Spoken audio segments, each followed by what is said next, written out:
जिसमें साल का 8,000 प्रीमियम भर करके आप 1 करोड़ का इंश्योरेंस ले सकते हैं। विद इन समथिंग 15-20 सेकेंड्स पीछे से एक जर्क लगा जोर से, तभी हाथ ऐसा लूला पड़ा था। ओके। मैंने उसको लगा दिया, वापस फिट कर दिया। क्या आप बता सकते हैं कि आपका टर्म इंश्योरेंस आपने कितने का लिया हुआ है? एक पर्सनल एक्सीडेंट पॉलिसी होता है, ठीक है, पीए पॉलिसी जिसको बोलते हैं।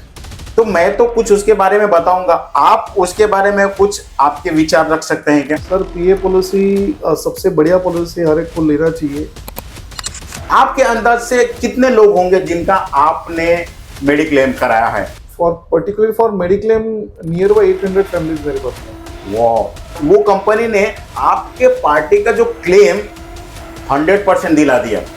तो हम जैसे एडवाइजर से क्यों लोग पॉलिसी लेना चाहिए? तो कैसे हैं दोस्तों, आशा करते हैं आप अच्छे ही होंगे। आज के जो हमारे गेस्ट हैं जिनका नाम है दिनेश जाधव सर, और उनको इंश्योरेंस लाइन का 20 साल का एक्सपीरियंस है। आज उनके ही एक्सपीरियंस से हम लोग देखेंगे कि आपके फैमिली के लिए हेल्थ इंश्योरेंस और टर्म इंश्योरेंस इतना जरूरी क्यों है। आज के स्पेशल पॉडकास्ट में हमने एक पॉलिसी का जिक्र किया है, एक नई पॉलिसी का जिक्र किया है जिसका नाम है पर्सनल एक्सीडेंट पॉलिसी, जिसमें साल का 8,000 प्रीमियम भर करके आप 1 करोड़ का इंश्योरेंस ले सकते हैं। तो इस वीडियो को बिना स्किप किए लास्ट तक जरूर देखिएगा, इससे आपके इंश्योरेंस के सारे डाउट क्लियर हो जाएंगे। तो चलिए शुरू करते हैं आज का स्पेशल पॉडकास्ट। दिनेश भाई, जब हम लोग जयपुर जा रहे थे कॉन्क्लेव में, तभी आपने रास्ते में बताया था कि मैं शिरडी के लिए निकला था और कुछ आपका एक्सीडेंट हो गया था। जी हाँ। तो आप कुछ बताना चाहेंगे क्या, किस तरह से एक्सीडेंट हुआ था और किस तरह से आपने अपने आप को संभाला, अपनी फैमिली को संभाला, उसके बारे में अगर कुछ बताएंगे जिससे और हमारी ऑडियंस क्या सीख सकती है, तो प्लीज। तभी जयपुर के में बकायदा वो पट्टा ही पहन के था, मेरा ये हाथ थोड़ा उतर गया था। तो हुआ ये था कि लास्ट फ्राइडे हम लोग शिरडी के लिए हम लोग जाते हैं। हम लोग का LIC का फैमिली ग्रुप था। हस्बैंड वाइफ के जाते। कांजूर से हम लोग का पिकअप था, पिकअप हो गया। विक्रोल से उसने मुझे और मेरी वाइफ को पिकअप किया। हम लोग विक्रोल स्टेशन के नीचे से यूटर्न मार के हम लोग मुलुंड जो म्हाड़ा का ब्रिज है, वहाँ पे साइड में लेफ्ट साइड में बस हम लोग ने खड़ा कर दिया था। तब सारे फैमिली वहाँ पे आ गए थे। तो उनको हमको सिर्फ बस आइडेंटिफाई करना था और वो लोग बस में चढ़ जाते थे। बस वाले ने बस रुकाया साइड में, लेफ्ट साइड में, और इंजन बंद कर दिया। विद इन समथिंग 15-20 सेकेंड्स पीछे से एक जर्क लगा जोर से। ओके। और हमको लगा कि हम लोग खींच रहे हैं, और हम लोग पूरा टेढ़ा हो गए थे क्योंकि पीछे से बहुत जोर से जर्क आया था वो। ओके। और बस जाके लेफ्ट हैंड साइड पे जो फुटपाथ रहते जो लोग चलते हैं, वो टूट के बस आगे निकल गया। और उसका सामने से हम लोग को सेकंड जर्क आया। ओके। और दोनों लेडीज, मेरे बाजू मेरी वाइफ थी और पीछे मेरे दोस्त की वाइफ बैठी थी, और दोस्त सामने ये साइड में बैठा था। 21 सीटर की वो ट्रैवलर बस होती वो थी। वो फुटपाथ तोड़ के बस निकल गई। और सामने का दीवार जो बिल्डिंग का था वो गिर गया, पानी का टंकी गिरा उनका, और एक लाइट का पोल गिर गया। बहुत बड़ा धमाका और आवाज आया। और हम लोग को तो मालूम नहीं पड़ा हुआ क्या, क्योंकि ये था कि मैं साइड में सीट में था और दोनों औरतें, उनको सपोर्ट मिल गया था, तो वो वहीं पे अटक गई थी और मैं जर्क से ऊपर नीचे ऐसा गिर गया था। तो मेरे कंधे को शायद तभी लगा रहेगा, वो याद नहीं है। ओके। मेरी चप्पल टूटी हुई थी। जब सोच संभाला सब, तो सामने वाला दोस्त बोला कि यार ठीक है, अपने कुछ ज्यादा हुआ नहीं है, नॉर्मल हो जाओ, क्योंकि वो लोग चिल्ला रहे थे। हम लोग ने उनको नॉर्मल किया पहले, और मेरे वजन से या मेरे जर्क से मैं जो गिरा था तो शायद कंधे के ऊपर गया था। मैं जो उठा तभी हाथ ऐसा लूला पड़ा था। तो मैंने उसको लगा दिया, वापस फिट कर दिया कि मुझे वो चीज आती है करने के लिए। ओके, मतलब हाथ उतरा हुआ वो आपने लगा दिया? हाँ, वो ऐसा एक फिटिंग का तरीका रहता है, वो हम लोग ने लगा दिया। ओके, तो फिर वाइफ को संभाला कि वो चिल्ला रहे थे, बोला आप आंखें खोल के देखिए, आपने को कुछ हुआ नहीं। ऊपर वाले का था कि कुछ हुआ नहीं, आप देखिए चलो। तो उनको हम लोग ने उनको नॉर्मल किया। ओके। तो उठाने के मैंने वो ये खींचने की कोशिश किया, सीट के पीछे की सीट दबी हुई थी, और वो दोस्त का वाइफ तो भाभी हमारी वो नीचे अटकी हुई थी। तो उठाने का कोशिश किया, लेकिन हमसे हुआ नहीं। वाइफ ने भी देखा। फिर वो उसने बोला, एक दोस्त बोला कि काम करो, हम लोग तीनों नीचे उतरते, क्योंकि तब तक हम लोग के जो फ्रेंड्स थे जो सामान वगैरह लेके आए थे ना खुद का, तो वो बचाने के लिए हम लोग को आ गए थे। तो हम लोग नीचे गए। तो नीचे जब हम लोग उतर रहे थे, तो वो जो टूटा हुआ था मलबा, डोर थोड़ा सा ही खुला था, मलबे के ऊपर से हम लोग बाहर निकले। ओके। वाइफ और में, फिर उन्होंने उसको भी निकाल लिया। हम लोग का सामान सब नीचे आ गया। ओके। 10 मिनट के मालूम पड़ा कि मेरा चश्मा और मोबाइल नहीं था। ओके। तो वो आ गया, और पीछे से देखा कि तभी लोगों ने देखा कि वो कांच, यानी कम से कम हम लोग 10-15 फुट घसीटते हुए गए थे। वो जो फिर मालूम पड़ा कि वो जो टैंकर रहता है बड़ा वाला, जो सीमेंट वगैरह कैरी करते हैं सर, राउंड ट्रैक, उसने हम लोग को मारा था। ओके। और वो हम लोग को मार के आगे और एक गाड़ी को उसने उड़ा दिया, किया गाड़ी था 7 सीटर, ओ, उसको उसने दीवार के वो साइड में फेंक दिया था, उसको भी उड़ा दिया था। इतने स्पीड में आया था वो? इतने स्पीड में आया था। और पहले किसी को एक को ठोक के आया था, एक स्कूटी वाला आके बोलने लगा कि सर ये हुआ है कि इसने तीनों को ठोका है करके। अभी हम लोग तो फुटपाथ पे थे तो हम लोग देख नहीं पाए थे, क्योंकि वो कंडीशन नहीं था कि हम लोग इतने घबराए हुए थे कि अगर कुछ हो जाता तो बिल्कुल बिल्कुल। तो फैमिली सब बच्चे वगैरह सब बैक ऑफ द पॉइंट वो याद आता कि अरे अभी कुछ होता था तो हम लोग क्या करते।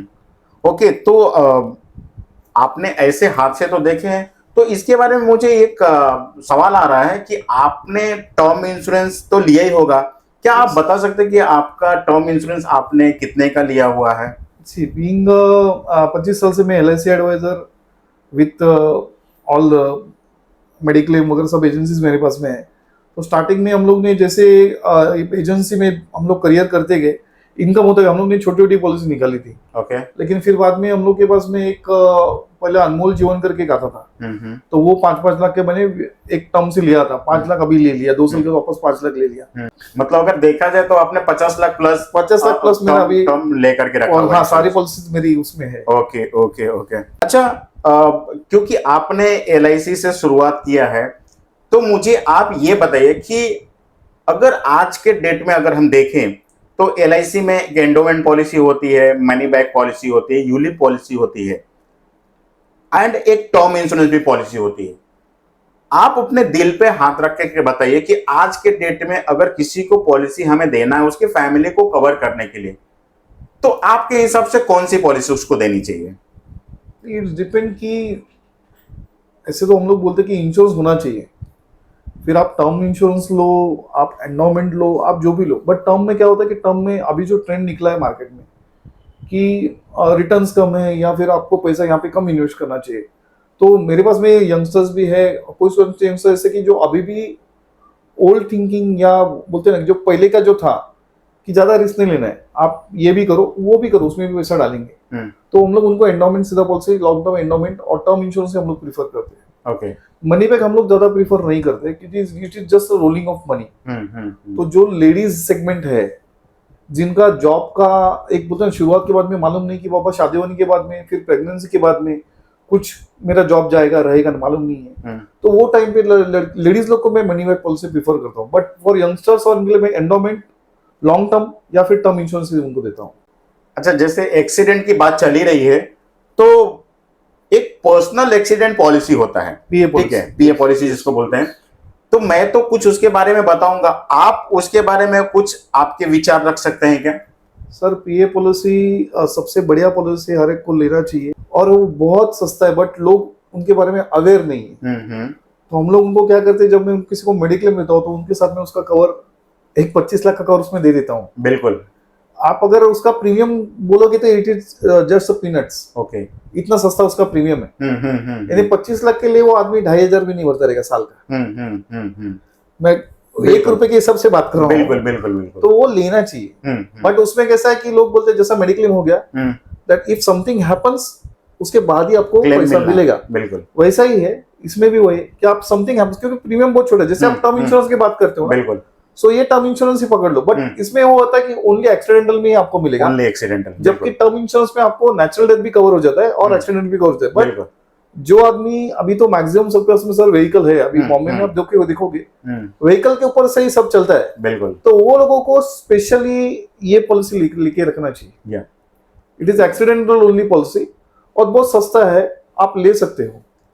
मेरा भी वही कहना है कि मैं भी अपने लोगों को यही कहना चाहता हूं कि अगर आपके पास में मेडिक्लेम पॉलिसी है उसके साथ में जस्ट छोटा सा प्रीमियम भरिए और पर्सनल एक्सीडेंट पॉलिसी आप लीजिए, क्योंकि उससे क्या होता है ना कि आपका जो रिस्क कवर है ना वो बढ़ जाता है। ठीक है, छोटे प्रीमियम में आपका रिस्क कवरेज बढ़ जाता है, जिसकी वजह से आपके पोर्टफोलियो में एक वैनिला कवर हो जाता है। तो इस तरह से हमें पर्सनल एक्सीडेंट पॉलिसी भी लेकर के रखना चाहिए, जो डेफिनेटली हमें काम आता है, और कब किसको क्या हो जाए पता नहीं चलता। बिल्कुल ना, जैसे आपके साथ में एक हादसा हो गया, यस, ठीक है ना, तो वो चीजें अपने पास में होनी चाहिए। अभी हम लोग लाइफ इंश्योरेंस की बात कर लिए, अभी मैं हेल्थ इंश्योरेंस के ऊपर थोड़ा सा बात करना चाहूंगा। अभी आपने अपने लाइफ में बहुत सारे लोगों का हेल्थ इंश्योरेंस कराया होगा, मेडिक्लेम कराया होगा, आपके अंदाज से कितने लोग होंगे जिनका आपने मेडिक्लेम कराया है, ऐसे एक रफली एक अंदाज? टोटल मेरा जो वॉल्यूम है that is 1400 to 1500 families. Okay. ठीक है, फैमिलीज के अंदर अभी 3 हो गए, 4 हो गए, 2 हो गए।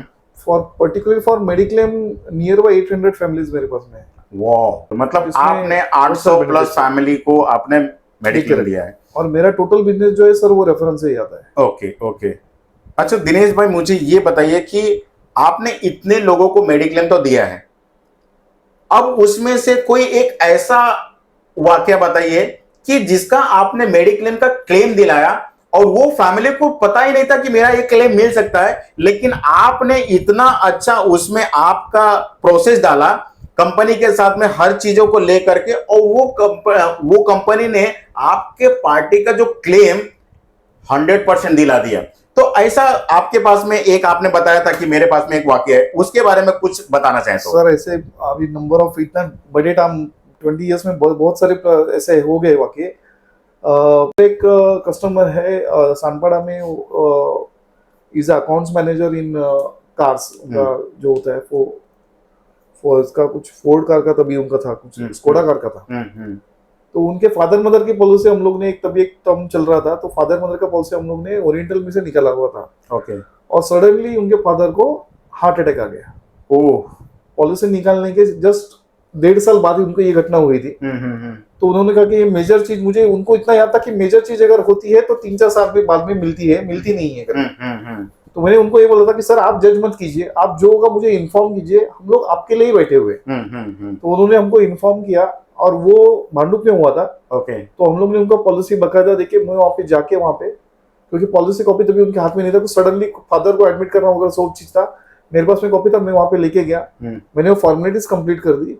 उनका 2,70,000 का क्लेम हम लोग ने कैशलेस में सेटल करवा के दिया। बहुत बढ़िया, बहुत। वो कस्टमर ने मुझे इतना अप्रिशिएट किया कि उसने उसका, he is being a chawl person, तो वहाँ के वो चौल में जब संडे को सब लोग जब मिलते, दोस्त लोग मिलते हैं, तो वहाँ पे मुझे इंट्रोड्यूस किया गया। आप वहाँ से मुझे कम से कम 12 से 13 फैमिलीज का मैं मेडिक्लेम एडवाइजर या फिर इंश्योरेंस एडवाइजर वहाँ पे हो गए। ओ, बहुत बढ़िया। ये बिकॉज ऑफ कि हम लोग, अगर आप पॉलिसी बेचते हो तो आफ्टर सर्विस भी आपको देना है। बिल्कुल बिल्कुल।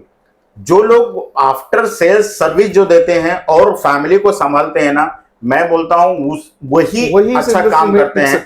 बिल्कुल। बाकी लोग, जो लोग ऐसे होते हैं कि पॉलिसी बेचा इसके बाद में आप आपका देख लो करके, वो सरवाइव नहीं कर सकते हैं।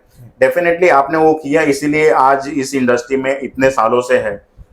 तो दिनेश भाई, मेरा आपसे एक और कहना है कि अगर मैं आपसे एक लास्ट क्वेश्चन करना चाहूंगा कि अगर हम देखें कि ऑनलाइन पॉलिसी भी बहुत मिलती है, जैसे अगर आप देखें तो पॉलिसी बाजार वगैरह है, ऐसे बहुत सारे ऑनलाइन पोर्टल पर है, तो हम जैसे एडवाइजर से क्यों लोग पॉलिसी लेना चाहिए? इसका क्या बेनिफिट, हम जैसे लेने से क्या बेनिफिट हो सकता है, और ऑनलाइन पोर्टल से लेने से क्या नुकसान हो सकता है? इसके बारे में अगर आप कुछ बताना चाहें तो। सर पॉलिसी देखो, हर एक सेक्टर होता है, वो सेक्टर का, अगर आप किसी बिजनेस में हो या आप किसी, कोई इंजीनियर होता है, कोई डॉक्टर होता है, तो वो उसके प्रोफेशन में एक महारत हासिल कर लेता है, फिर उसको वहीं पे जॉब या फिर उसको खुद की प्रैक्टिस चलती है।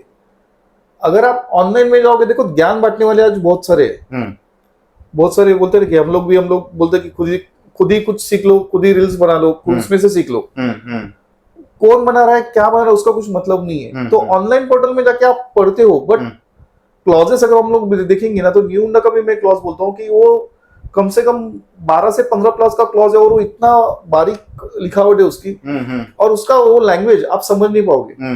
हम लोग को यहाँ पे जब भी कोई नया प्रोडक्ट लॉन्च होता है तो उसकी बकायदा ट्रेनिंग दी जाती है, और इतने साल के अनुभव से हम लोग पूछते सर ये मिलेगा क्या, अगर ये चीज ऐसी हुई तो मिलेगा क्या? क्योंकि मुझे मालूम है तभी मेरा पेशेंट वहां पे गया था, तो उसको शायद वो क्लेम कम मिला था। बिल्कुल। तो अभी ये टर्म ओवरकम हुआ कि नहीं हुआ, हम लोग वो स्टडी करते हैं। अगर आप जाओगे रैंडमली, आप जैसे आपने बोला कि बहुत सारे प्लेटफॉर्म्स अभी ऑनलाइन में आ गए, तो उसके ऊपर आप कितना टाइम देते हो या उसका टर्म्स आपको कितना समझ में आया। ठीक है, ये हम लोग पॉलिसी लेने का प्रोसीजर कभी हमसे बात करो कि अपने कंपेयर कर लिया, आज ये मिलता है, ये नहीं मिलता, ये पॉइंट है, ये पॉइंट है, ये पॉइंट है। एक टेबल रहता है, वो टेबल का ही आपको कंपैरिजन मिल जाता है, उसके ऊपर से आप सही गलत का फैसला खुद कर लेते हो जब आप ऑनलाइन प्रोडक्ट लेते हो तो। बिल्कुल। और इंश्योरेंस एक ऐसी चीज है कि अगर मैं मेरे लिए या फैमिली के लिए अगर लेता हूँ, उसमें समझो कल मैं ही कुछ एडमिट हो गया। सर बहुत सारा फैमिलीज मैंने अभी मेरे पास में इतना सारा फैमिलीज में देखा कि आदमी he is a very brilliant man, वो कुछ सोच सकता है, ले सकता है, सब सकता है, लेकिन जब वो ही आदमी खुद एडमिट होता है, ठीक है, तो क्या उसकी फैमिली उतनी ही समझदार है? नहीं। उसके बच्चे उतने ही समझदार है? नहीं। क्या ही टेक दैट एक्शन? नो। उसका पॉलिसी कहां पे, यहां से शुरुआत होता है। बिल्कुल। क्योंकि अभी जो होता है ना सर, डिजिटल फॉर्म में सब आ गया है, और हर एक चीज डिजिटल होने के कारण इतनी हो गई है कि घर वाले भी नहीं देख पाए, इसलिए हम लोग पासवर्ड लगाते हैं। ये मैंने बहुत सारे नजदीकी केसेस में भी देखा है। बिल्कुल। तो अगर वो पॉलिसी आइडेंटिफाई नहीं हुई कहां पे है, तो पहले तो आप डिपॉजिट भरो, उसका खर्चा करो, वो आदमी जब होश में आएगा या नॉर्मल हो जाएगा, उसके बाद में वो सब बताएगा कि कहां पे है, क्या है, क्या है। तब तक दे आर ब्लाइंड। बिल्कुल। और जब तुम्हारा फैमिली का कोई व्यक्ति अगर एडमिट हो रहा है, सीरियस है, दैट टाइम पे आदमी, उसका वाइफ और बच्चों का ध्यान ना उसके बचाने में लग जाता है। वो क्लेम के बारे में नहीं सोचते सर। बिल्कुल। वो पैसे कहीं से भी लेके आएंगे, लेकिन पहले वो आदमी को बचाने की कोशिश करेंगे। बिल्कुल।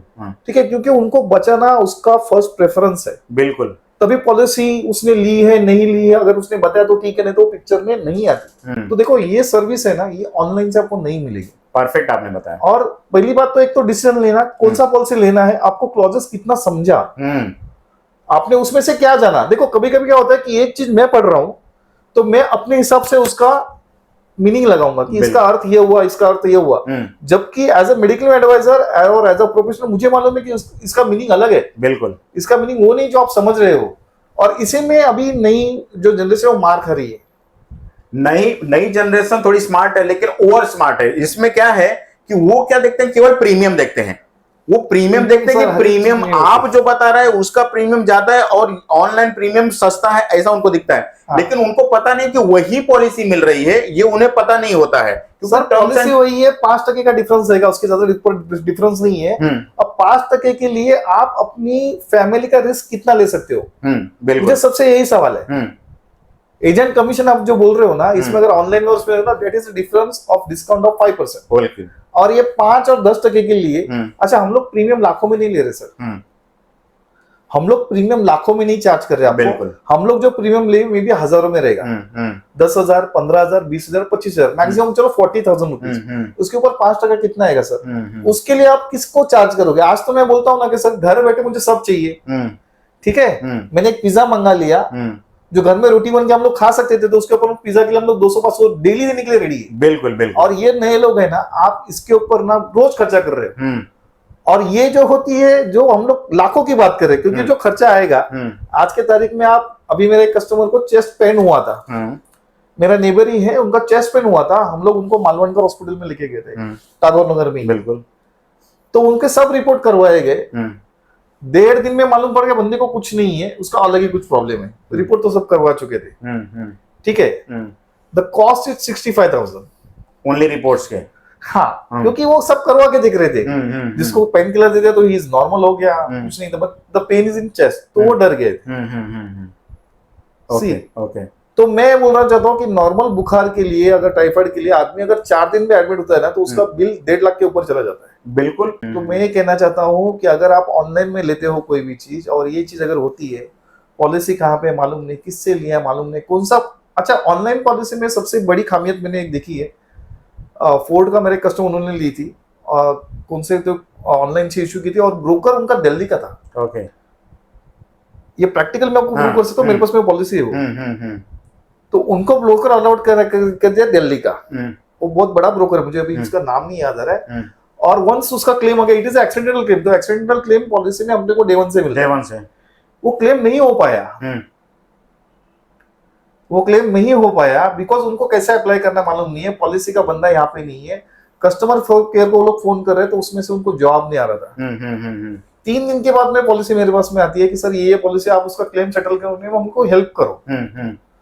तो बोला मैडम आपने पॉलिसी लिया कैसे? तो बोले मैंने ऑनलाइन लिया पॉलिसी। तो बोला आप ये ऑनलाइन में तो सब हेल्प करने के लिए होता है, ऐसा एडवर्टाइजमेंट लिखा थे, होता है ना कि बाबा डेडिकेटेड बंदा आपके लिए रहता है। बोला फिर आप हमारे पास क्यों? बोले सर 3 दिन से ट्राई कर रही हूँ, मेरा क्लेम ही लॉन्च नहीं हो रहा, तो मैं कहां से करूं करके।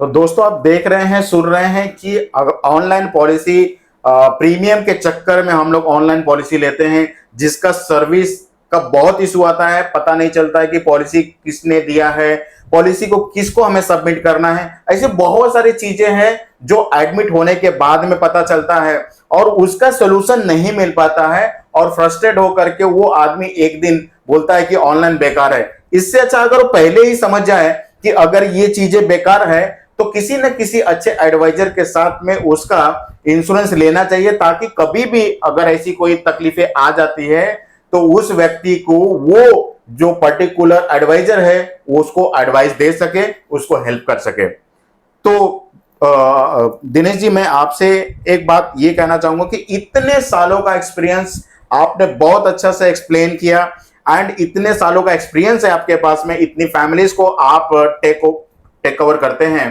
तो मैं आपसे एक लास्ट ये बोलना चाहूंगा कि आप अगर हमारे क्लाइंट के लिए कुछ बात बोलना चाहें, कुछ सजेशन देना चाहें छोटे से शब्दों में, तो क्या आप दे सकते हैं? बेस कभी भी हम लोग फाइनेंशियल का अगर एक करते हैं ना, तो उसका बेस जो होता है कि हम लोग को उसमें एक ट्रायंगल पिरामिड बनता है, हम लोग को जो सिखाया जाता है, तो उसमें बेस है आपका इंश्योरेंस। आपका फैमिली का इंश्योरेंस होना बहुत जरूरी है। लाइफ इंश्योरेंस होना चाहिए, पर्सनल एक्सीडेंट होना चाहिए, आपका हेल्थ इंश्योरेंस होना चाहिए। क्योंकि आप पैसा तो मार्केट से कमा लोगे, आपके सर्विस से कमा लोगे, सब हो जाएगा, लेकिन अगर ये चीज में आपका वो सेविंग्स निकल गया तो फिर वो सेविंग करने का कुछ मतलब नहीं रहा। तो मेरा कहना यही है कि पहले आप इंश्योरेंस पे फोकस कीजिए। आपका इंश्योरेंस स्ट्रॉन्ग होने के बाद में आप फिर जो पॉलिसीज देना चाहिए, जो आपको मार्केट में इन्वेस्ट करना है, आप म्यूचुअल फंड में पैसा डालिए, आप शेयर मार्केट में अच्छे से स्टडी करके जाइए, म्यूचुअल फंड एडवाइजर से एडवाइस लेके आप अच्छे अच्छे स्टॉक्स में इन्वेस्ट कीजिए, ये कर सकते हैं। बट द बेस आपका इंश्योरेंस है। क्योंकि मैंने बहुत सारी फैमिली के देखा है कि जिसमें वो जो डिसीज है, वो डिसीज के ऊपर उनको कंटिन्यूअस खर्चा आता गया और फिर वो फैमिली रिकवर नहीं हो पाई। तो अगर उनके पास में एक अच्छा इंश्योरेंस पॉलिसी पहले रहता था तो वो स्मार्टली निकल जाते थे। तो देखा दोस्तों कि दिनेश जी के इतने सालों का एक्सपीरियंस उन्होंने बहुत ही शॉर्ट एंड स्वीट शब्दों में आप लोगों को बताया, जिसे आपको बहुत ही अच्छा सीखने के लिए मिला होगा। तो बहुत तहे दिल से शुक्रिया दिनेश जी कि आपने टाइम निकाला हमारे इस पॉडकास्ट चैनल में आने के लिए। आपका बहुत बहुत धन्यवाद। आपका भी सर बहुत बहुत धन्यवाद, आपने यहाँ पे बुलाया, टाइम दिया। Thank you very much. Thank you sir, thank you.